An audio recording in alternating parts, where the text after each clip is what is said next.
My name is Sabrina Gonzalez, and I'll be discussing minorities and higher education.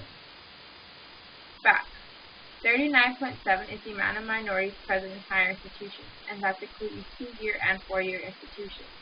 The rest of the population is white at 60.3, also including 2-year and 4-year institutions.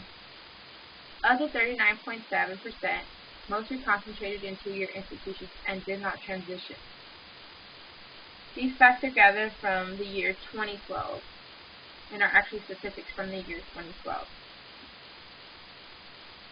Important. We must ask ourselves, what are the social and economic factors that are inhibiting success and growth in higher institutions? With that being said, it is important to study because this demonstrates some of the struggles and challenges that minorities may face that often goes overlooked. Thesis. I believe that poverty, poor schooling, and the push for skilled labor are the factors that push minorities to 2-year institutions rather than 4-year institutions. These factors also account for the lack of minorities attending higher institutions in general. Literature review. The theories I used in my literature review were the culture of poverty theory, self-determination theory, and poverty theory in general. The articles I used discuss the social and economic factors that surround minorities. Not all minorities, but some. Findings. My findings were as expected.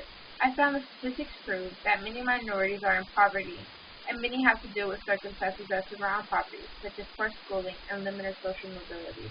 By limited social mobility, I mean that many minorities have a hard time moving up the social ladder.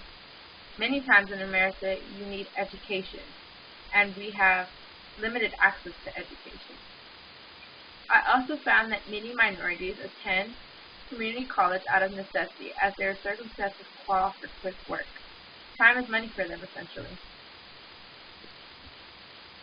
Methodology. My methodology for this paper was to search real and actual statistics, along with peer-reviewed articles and studies. The hardest part for me was to find the literature supporting the push towards labor jobs and not higher education. The literature on the topic is very limited and definitely understudied, which also made this literature review very difficult, since each topic had such limited articles. Conclusion. In conclusion, statistics and research have proven that my hypothesis is correct, at least what I found with the limited research I was able to obtain. Each claim has been proven through theories and peer-reviewed articles.